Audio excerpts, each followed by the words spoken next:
morning, ma'am. My name is Charles Luis Villaverde, and I am here to present the parts of the microscope. First is the eyepiece. The purpose of the eyepiece is to magnify the primary image produced by the objectives. Second is the body tubes, supports the lenses and the eyepiece.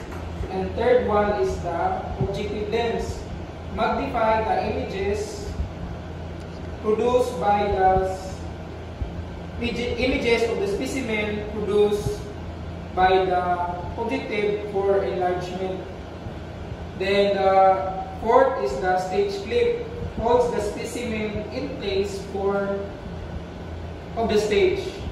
Then fifth is the illuminator, transmit light through the translucent object for viewing. Then the coarse adjustment knob moves the specimen up and down to bring the specimen into focus. Then the last one is the fine focus adjustment knob, brings the image into sharper focus. That's all. Thank you.